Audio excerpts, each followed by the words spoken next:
Hello and welcome to today's episode of Art Path number 4. Okay, in this episode, we're going to go over shape and proportion. So last episode, we talked about draftsmanship, we talked about drawing, we talked about art, and we talked about the 3 requirements to draw, which are the arm, the eye, and the brain. Well, we went over already how to train our arm, but we never talked about how to train our eye, which is the next step after we train our arm, or while we train our arm, rather. All right. The way we're going to train our eye is through observation of shapes and proportion. All right, so we're going to go ahead and dive right into that, get started right away. So what are shapes? Shapes, I would describe shapes as lines combined to complete a circuit. All right, so this would not be a shape, but as soon as we connect those two ends, that would be a shape. This is not a shape, but as soon as we close that circuit, it becomes a shape. Same thing for this one. As soon as we close it, it becomes a shape. All right, so there's 3 main shapes. There's the triangle, there's the circle, or just the essence of what is round, and we have the square. And with these 3 shapes, we can create anything in this world. Okay? Shapes have a language. Now, before we dive into this, I want to talk real quick about written language. All right, so in written language, we have letters, and letters are symbols that describe sounds. So for A, we know that A makes the A sound, B makes the B sound, and C makes the S and K sound, right? Alone, they don't mean much. They just tell us what sounds we should make with our mouth. But when we arrange them to spell a word, that word incites imagery in our mind. So in this instance, a cab would be like a taxi, right? But the interesting thing about this shape here compared to this word cab directly puts us to taxi. But this imagery of a taxi relates to so many other things. It can relate us to cities, or specific cities like New York or SF, San Francisco. It can relate us to people, crowded streets. Can relate us to money for fares, right? It can make us think of the color yellow or green, depending on what city you're in, right? So these shapes have a lot of associated tags, while this word directly means that shape. Okay? So now let's approach it from the shape, and this is called shape language.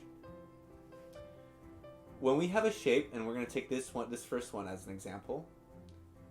This shape is a triangle, and it's very thin. It's long, it's not very wide.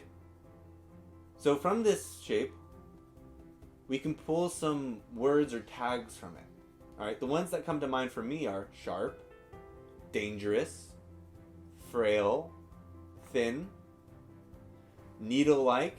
So some people in this world are afraid of needles, so that could be associated with fear, and pointy.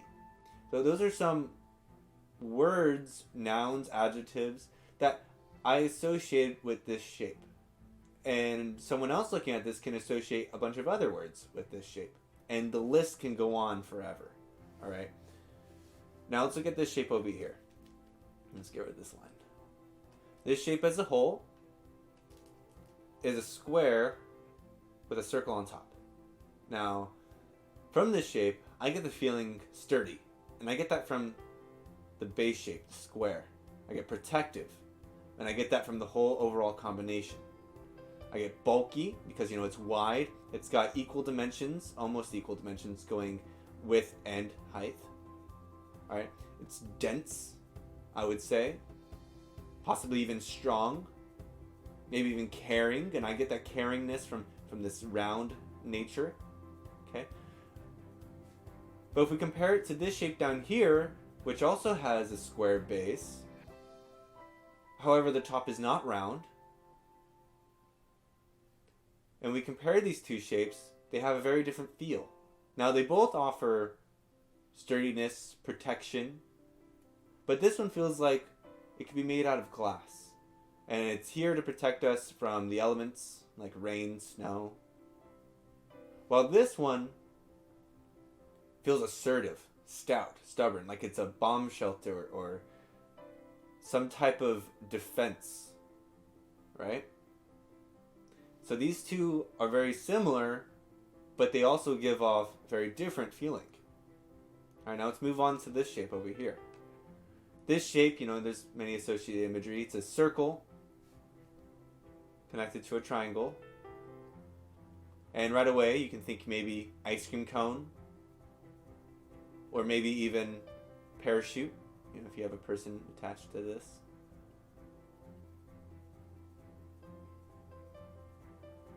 So what are some words that you associate with this shape?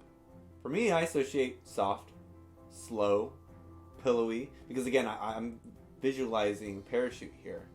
Focused, and as I keep going down this list, I get further away from that initial object I was imagining, and start to come up with some words that might describe the actual characteristics of that shape.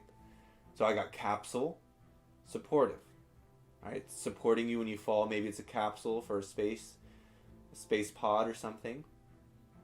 All right. So we're gonna move on now to these three shields. All right, we got three shields here. One's a circle base, one's a square base, and one's a triangle base. All right. Now I'm gonna ask you, which one of these feels most protective out of these three? And again, your answer may be different than mine. For me, I feel this one's the most protective. Also, out of these three shields, would you use? And why? Now, this comes down to personal preference. Now, and it can tell you a lot about who you are on the preference of shapes that you like to use. Now, for me, again, I like this one. This one, for me, out of these three, is my favorite. It has that assertiveness, like, get behind me, I'll protect you.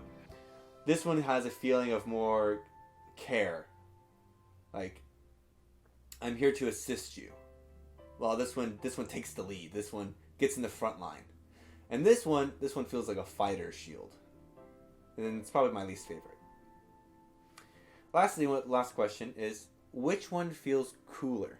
And now this kind of falls in the same category of the previous question, but you may have a different answer. Which one of these feels cool? Now, I would say this one feels cool. From the sheer fact that I feel like a berserker would use this, and I feel berserkers are kind of cool. But those are just shields. And these are some questions that you can ask yourselves about the shapes you're using to give you more insight about why you're using the shapes you are and whether or not you need to use different shapes or to try a different variety of shapes to have different tags or imagery associated with them. All right. So now we're going to move on and we're going to try to see if we can find these shapes in the real world. All right.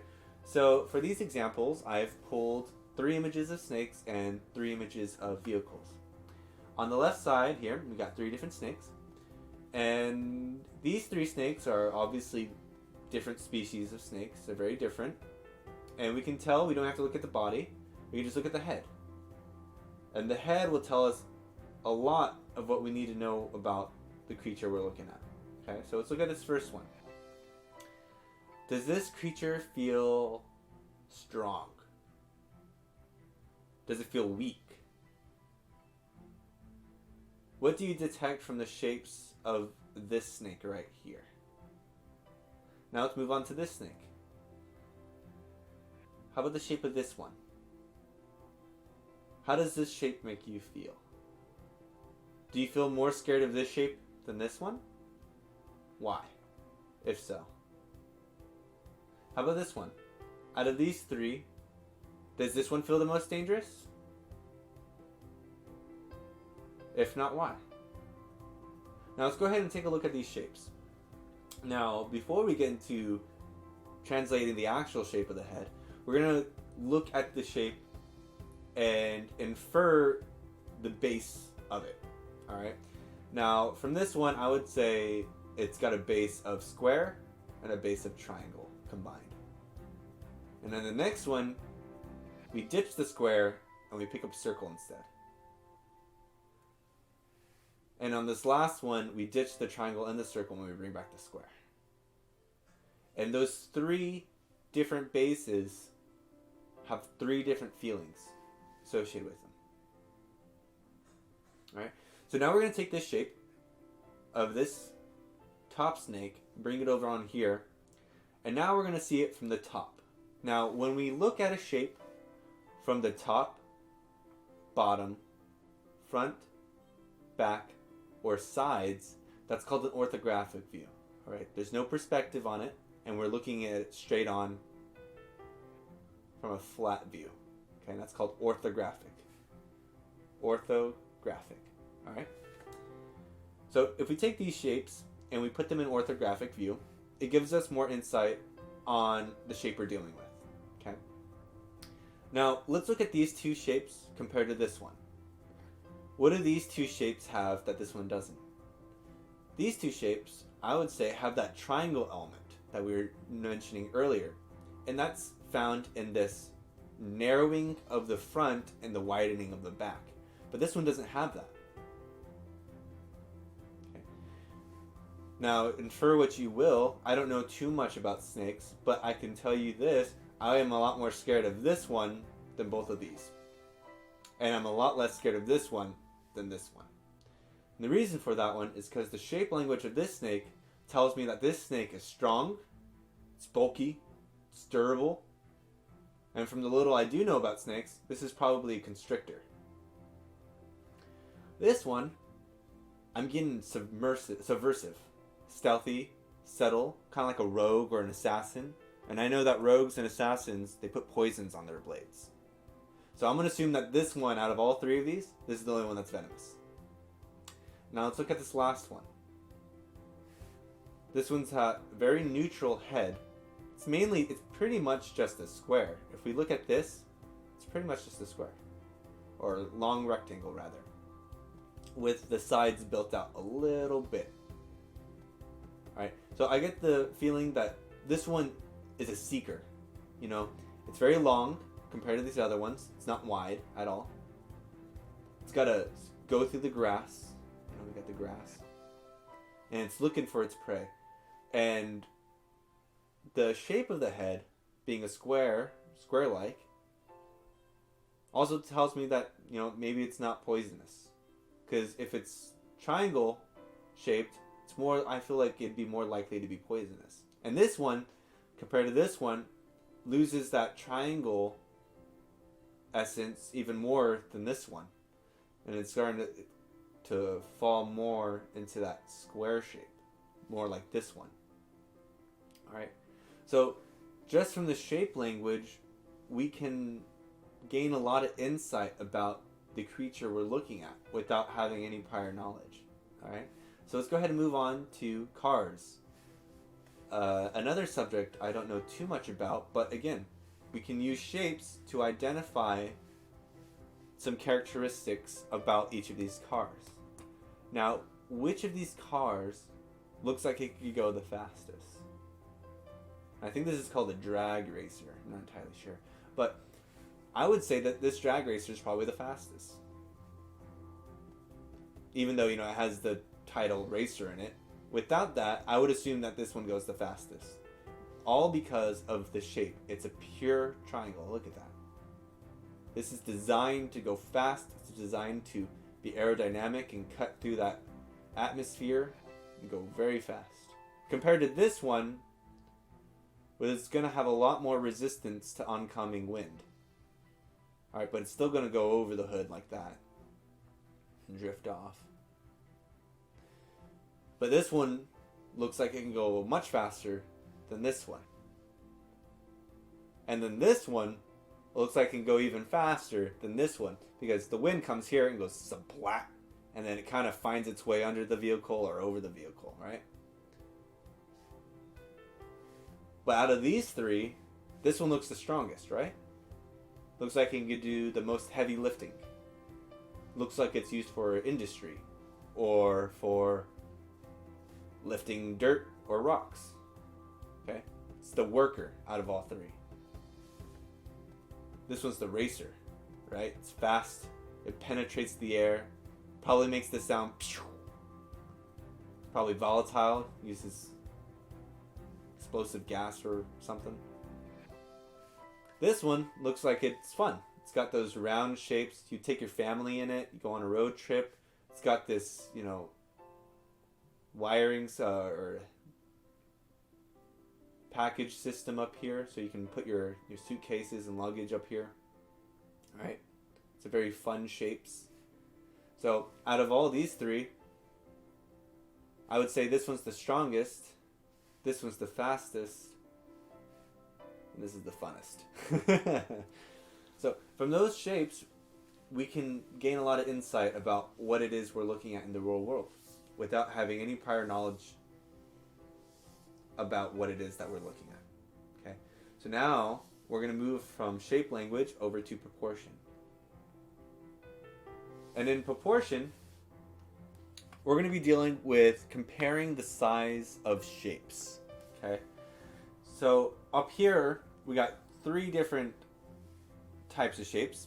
We got a shape where the length is equal to the width. This would be a square, and so we would say this is even. But on this one, we have a length that is greater than the width, and in this case it looks like it's tall. And over here we have a length that is less than the width, and we would say that this is wide, right? And so moving from that, with that in mind, we're going to move on to learning how to take these proportions and either break them down or to mirror them or to multiply them so we can create a larger proportion that is the same proportions as this. Okay, so to divide, what we're going to do is we're going to create a shape. In this case, we're going to create a square. And now I want to divide this into smaller squares that have the same length to width ratio as this original square. So the way we're going to do that is we're going to find the center. And to find the center, we need to connect both of the opposite corners. And that intersection tells us where that center is. Okay, now that we have the center, what we're going to do is we're going to cut through that center from edge to edge, from the top to the bottom, and from side to side, and then that gives us smaller squares that are the same proportion as the overall square. So let's do that again. So we'll have our shape. We're going to find the center. So we're going to cut it diagonally. And cut it diagonally again. Found the center. We're going to cut it top to bottom and side to side. And we'll find that the ratio of the length and width and this smaller portion of the shape is the same as the overall one. Alright, so that's how you divide proportions. Okay, now let's move on to learning how to multiply proportion. So let's say we have this shape in this proportion and we want to take it out and move it either up or down. The way we're going to do that is, again, we're going to find the center. So we're going to go from corner to corner to make that X, which is going to tell us where that center point is. And then we're going to move that center point to one of the edges. So we're going to translate this point to the edge. All right, this tells us where the center of this edge is. Now what we're going to do is we're going to extend in the direction that we want to multiply in. Okay. And then we're going to take this opposing corner and go through that center until it intersects with the extended line. All right? And we find that it's roughly there. And if we close this, because again, this is not a shape, If we close and complete this circuit, we create a shape that is the same proportion as this one, but now we've moved it over and multiplied. We've added it. Okay. Now let's do that with the bigger size shape.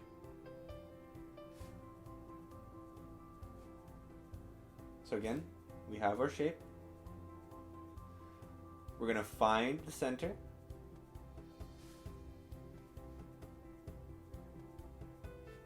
Here's the center. I'm going to fix that corner there. Alright, we're going to translate the center point to the edge. We're going to extend in the direction that we want to go in, the direction that we want to multiply. We then take, and we can take either of these corners, but we want to take the opposite edge. We want to take a corner from the opposite edge of the center point that we've translated. And we want to go from one corner through that center point onto the extended line.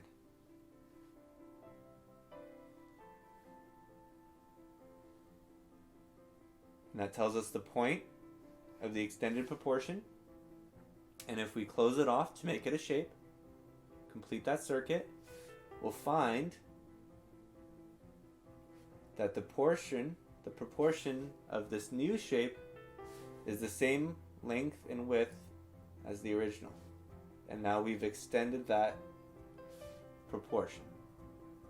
Now if we wanted to, we can extend this one and multiply it even more. So what we can do is we can extend this line down, and since this is the center point of an overall shape, we can take this corner, go through that,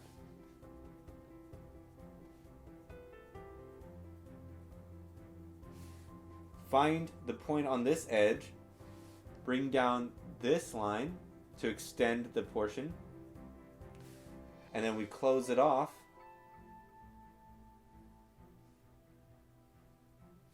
And now we have a shape with the same length and width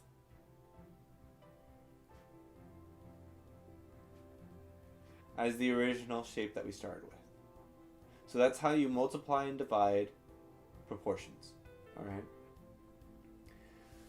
Now that we understand that, we're going to move on to shape relationships. Okay? So shape relationships, this is going to deal with the relative size of a shape compared to the shape it's next to, or the shape that is in the same composition as it. Alright, so which one of these shapes is the biggest shape? I would say this is the biggest, so this is the largest. Okay, and we can look here and see that this circle shares the same length as this rectangle, but this rectangle is half the width of this circle. But this rectangle combined with this smaller circle is the same width as the larger circle. So we have a large shape, a medium shape, and a small shape. This large shape is one whole. The medium and the small are about equal to this large shape in width. And then this small circle is about a fourth of the size of this large circle. All right. And from that, we'll see that there's a large, a medium, and a small shape. And then this pattern reoccurs throughout life. And we can see it here. We have a large shape, medium shape, and two small shapes.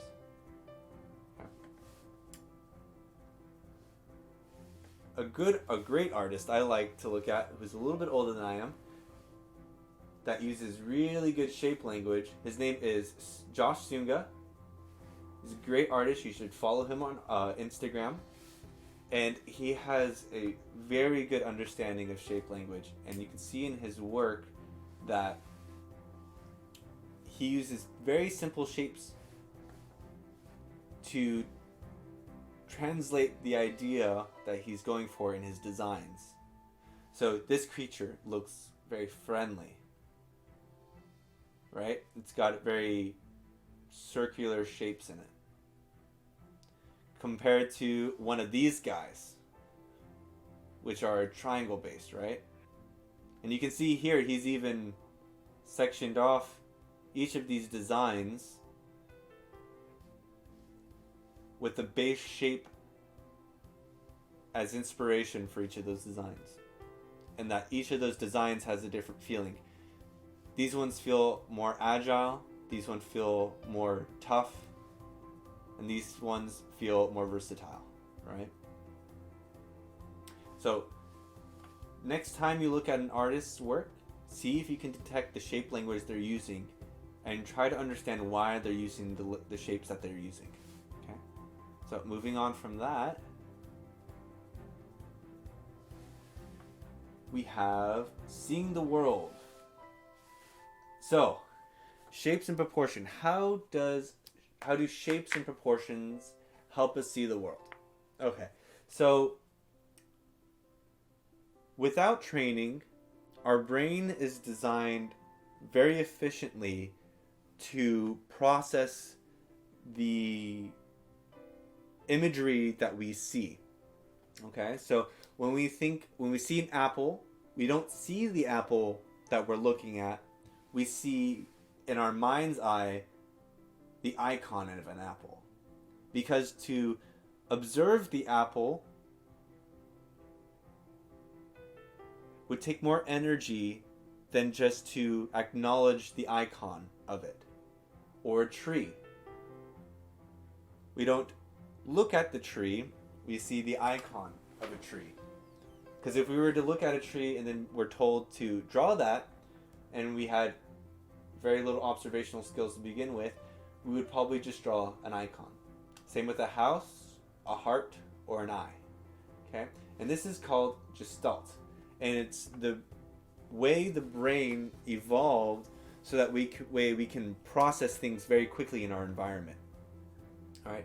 We don't need to see the bear and analyze the bear and see how the light acts on the bear. We just need to see the bear and run away from the bear to survive, right?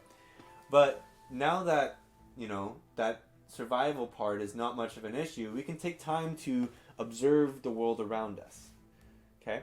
And the way we're going to do that is through negative shapes, value shapes, and through proportion, okay?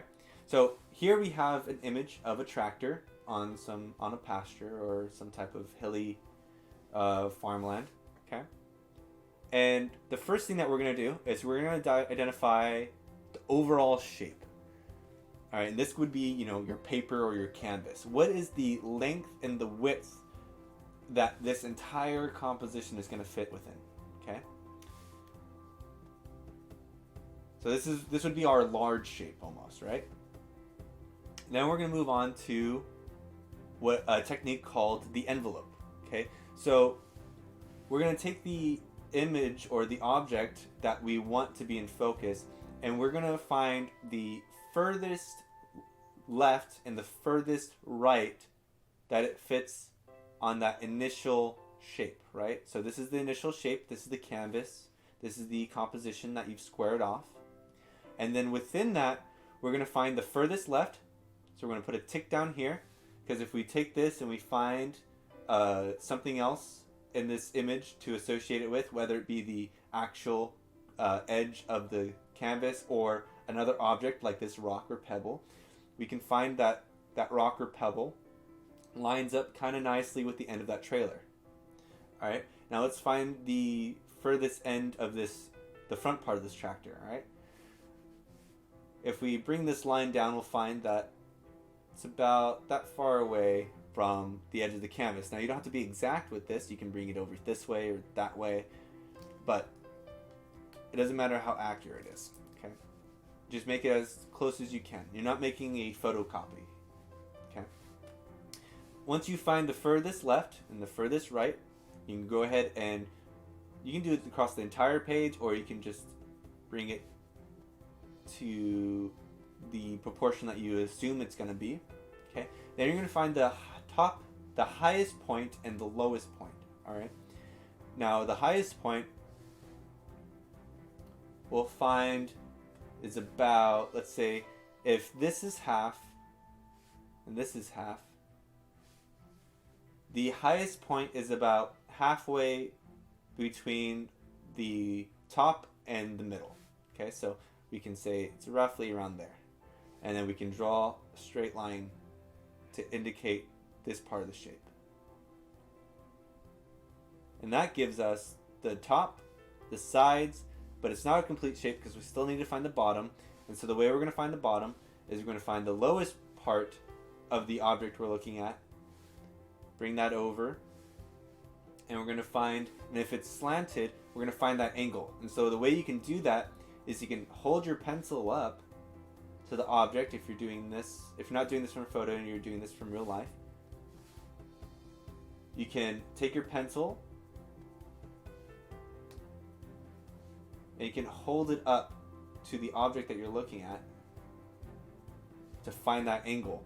And then once you see that angle, you can translate that onto your paper and just go. Okay? That will be the finished envelope. Okay? And again, the envelope is telling us where is this object in space or on this canvas? How much room does it take up? What is the furthest left and right? And what is the highest and lowest part of it? Okay, and that's going to be our envelope. Once we have our envelope, we can start to chisel out some, like this is a big piece of marble right here, and we can start to chisel out some of the shapes that we identify to start bringing out the tractor. Okay, and the shapes that we're going to use are negative shapes. Okay, and we can see here that there's a negative shape here. There's a negative shape here. There's a negative shape here. There's one here. There's one here. And you don't need to identify every single one, but negative shapes will help you start to chisel out the imagery that you're going for. And so you see that just with negative shapes, we start to get a pretty good idea of what it is that we're looking at. All right, and again, all of these fall within this envelope. And then back here we have the shape of the sky meeting the earth. Okay.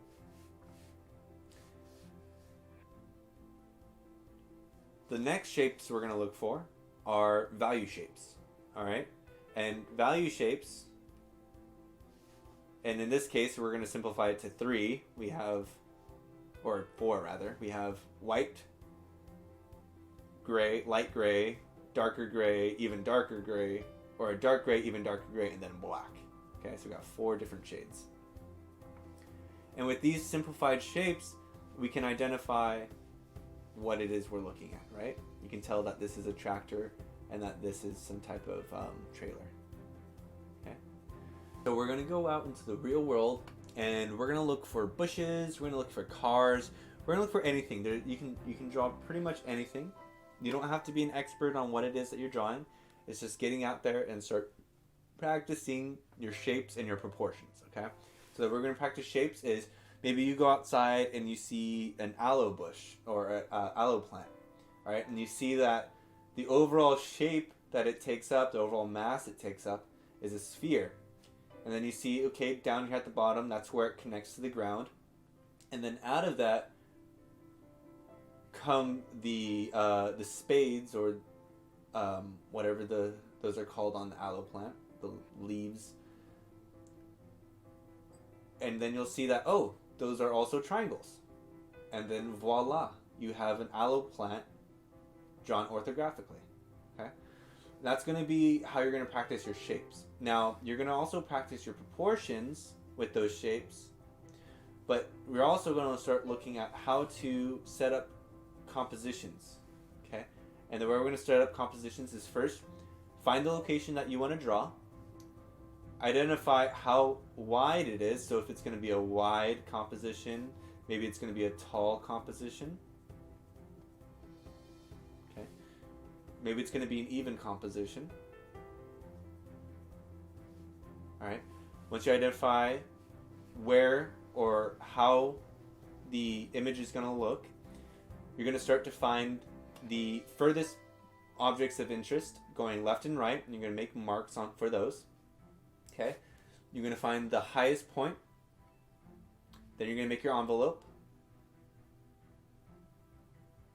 and then you're going to find your angles. So maybe there's an angle. Alright, so this angle here, and we can base a shape off of that, and we can start building our negative shapes off that angle. Or maybe there's a negative shape over here that we like, and we can chug that in. Or another one over here.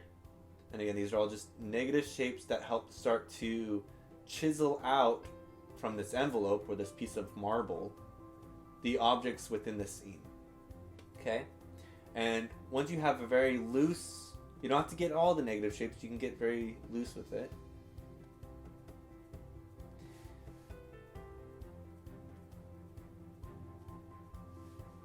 We're going to start to add our value on top. Okay? And you can use marker, you can use paint, you can use the side of your lead.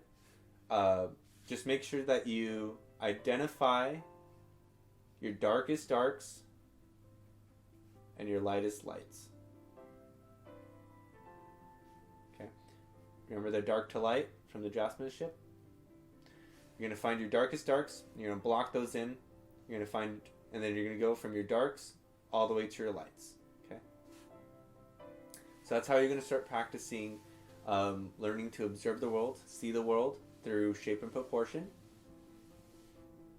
Alright, and before we finish this video, I want to quickly go over human shapes and proportion. Now these are the shapes and proportions I like to use, but there's a lot of different types of bodies, and so there's a lot of variation. But we're going to quickly go over this, alright? So this is the most basic parts. So we have the head, we have the chest, we have the pelvis, we have the hands, and the feet. We can go ahead and put limbs in here. Limbs is going to be our arm and legs. Okay. For the head, we can use a long circle, kind of squashed on both sides, or we can use an elongated square or rectangle. And this is going to be from the front. From the side, we can use a triangle, or we can use a squashed circle that's a little bit longer from on the width and attach a square to that. Okay?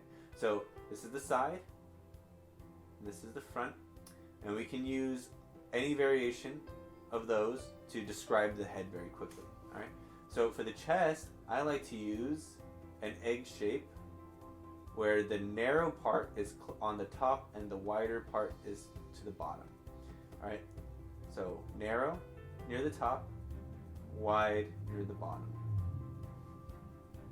And we can use that same narrow wide on a square. So if we were to take a square, just make it wider near the bottom, narrow near the top, and that will be very similar to the egg shape. Okay. From the side, so let's say our character is looking in this direction. If we take that egg shape, it's not going to be straight up and down. Okay, it's going to be slightly tilted backwards. Okay, so it's going to be a slight tilt. Alright, so if we're looking this direction, this is the front of the chest, this is the back, this is the bottom, this is the top. Okay, there's going to be a slight tilt. So I'm going to be straight up and down, it's going to be a slight tilt. Alright, we can do that again, but this time with a box. So we find that tilt. The bottom here, the base is going to be wider than the top.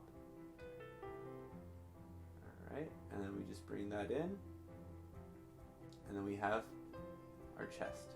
Okay, but this time as a box. Alright, for the pelvis, we can use boxes. And for a pelvis, it's going to be long and narrow.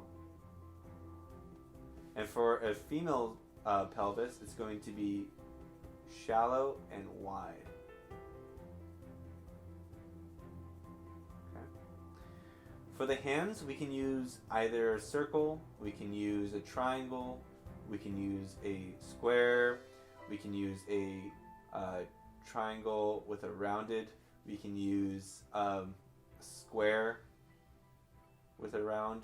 So you can use any combination. The hands are pretty versatile and they'll change shapes depending on the hand gesture too.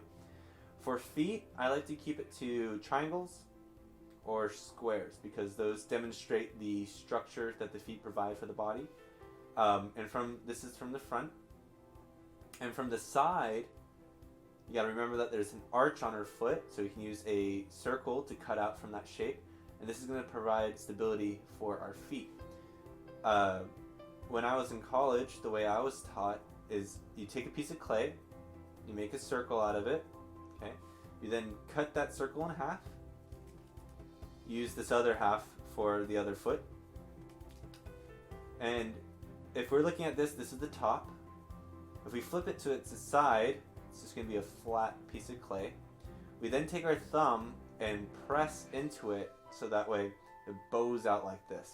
And what happens is you get this shape where it's a half circle. Let me read out that again. We have a half circle, okay? And then that bowed shape is going to be the arch. All right, and if we complete that, this is the top. This is that arch shape. And then the toes can attach there. All right, so you have that nice shape. Okay, and for the limbs, we can just use basic squares. All right, nice long squares. Okay, so now we're gonna move on to the proportions.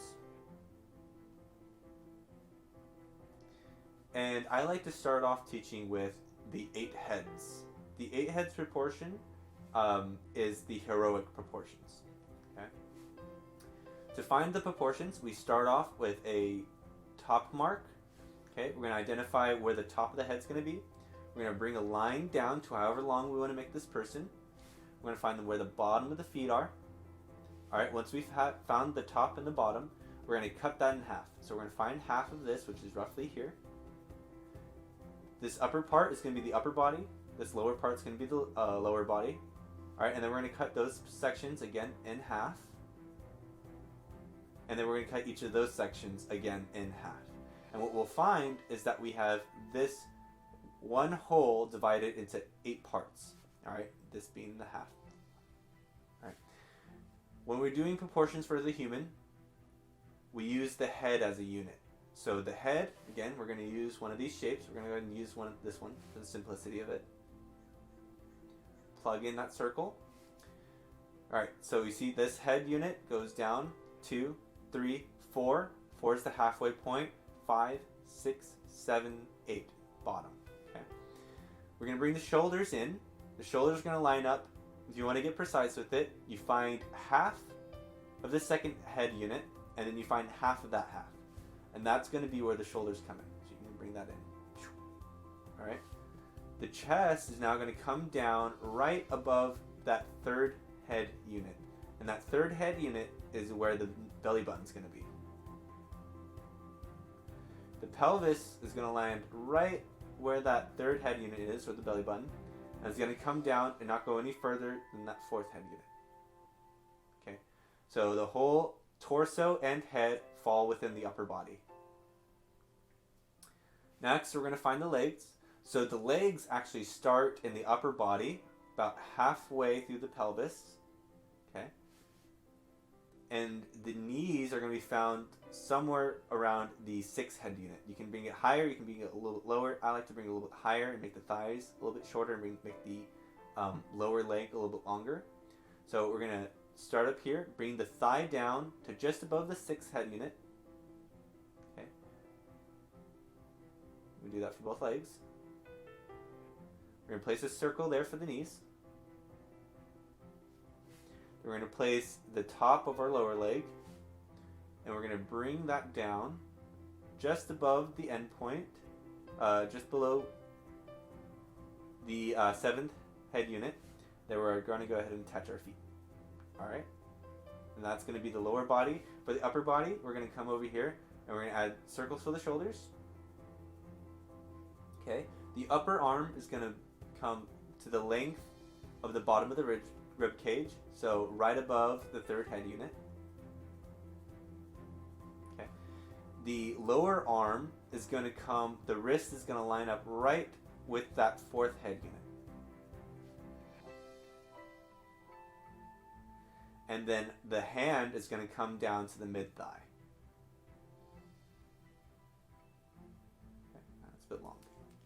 Let's shave that off. There we go. Alright, so again, head is going to be our unit of measurement. There's 8 heads in the heroic. The shoulders are going to come in about 1/4 down from the 1st head unit. The chest is going to stop right above the 3rd head unit. The pelvis stops and ends in the 3rd and 4th head unit. The 4th head unit is half. Then the thighs start midway of the pelvis and end just above the 6th head unit. The knees finish right on that 6th head unit. And then we finish off with the lower legs and the feet. Okay. The arms, again, the upper arm is going to come down to the bottom of the chest, the rib cage. The wrists are going to line up with the 4th head unit, and then the hands are going to find themselves around the mid-thigh. Okay. The other proportion is 7.5 heads, and this is average proportion. This is what you're going to find your average person to be at. Okay. And the way we're going to find this is we're going to start the same way. So we're going to find the top of the head. We're going to bring a line down to determine how tall this person is going to be. We're going to find the bottom of the feet. And we're going to do the same thing we did for the heroic. We're going to find the center. We're going to find the center of that center. And we're going to do that again on the bottom, lower half of the body. And then we're going to find the half measurement for each of those units. That gives us 8 units. Okay, so that's the heroic. So how are we going to get 7.5 heads? So we're going to find 7.5 heads. Is we're going to go 1 head unit, 2, 3, 4. This is half. 5, 6, 7.5. And we're going to mark where that half is. This is now with the new placement of our feet. And we can go ahead and get rid of that last half. And we're going to plug and chug the same stuff. Alright, so it's going to be head unit. The head's going to fit in the one whole unit. The shoulder's going to come 1/4 down. The chest is now going to come down right above the 3rd head unit, where there's the belly button. The pelvis is going to line up right nicely with that 3rd head unit and come down to the halfway, the 4th head unit. Okay. The legs are going to start halfway through the pelvis and are going to come down and are going to come halfway down to the lower body. So right above that 6th head, the kneecap is going to land right above that 6th head unit, and then we're going to bring the lower legs down and finish off with the feet. Okay.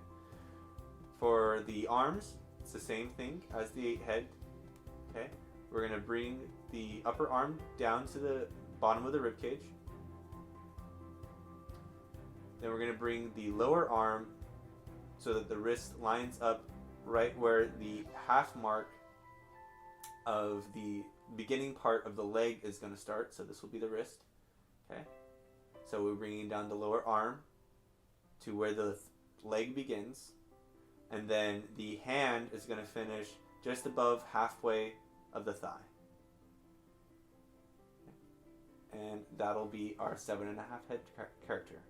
Alright, and you can play with these proportions. These aren't set in stone. If you're doing a realistic character, then you want to follow these guidelines somewhat. But if you want to break the rules, you can do that. So you find that half point. Okay, and let's say this is the head unit. Let's make it a little bit bigger. So let's say this is a head unit. Okay, and if we bring this down, we'll find that this character is 6 head units. Okay, and now we can play around and try to figure out how this character fits in this 6 head unit proportion. Okay, so this middle line is going to identify the upper and lower. So the rib cage is probably going to come right around here. Okay, then we can bring the pelvis down this way. We can bring the arms in.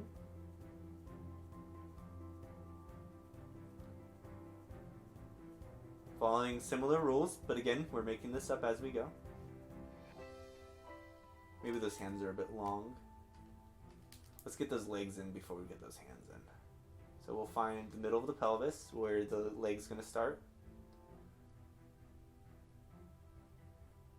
Put in the thighs. Find the kneecaps. I want to bring those thighs down. I want to make them a little bit bigger too.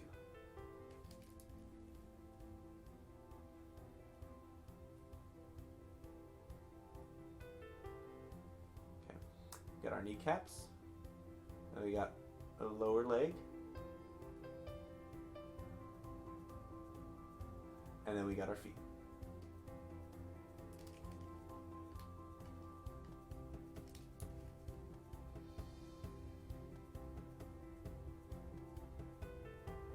This is looks kind of like a dwarf almost. Okay, and so have fun with these proportions. Have fun with these shapes. Try different shapes. Find your own shapes. Try different proportions. Find proportions that you like. Play around with it. Again, these are loose rules. You can break them once you understand them. But just have fun with it. All right. Thank you for watching this episode. I greatly appreciate it. If you have any questions or comments, please leave them down in the comment section below, and I'll do my best to answer them. And again, thank you. I really appreciate you taking the time to watch this. I'll see you in the next episode.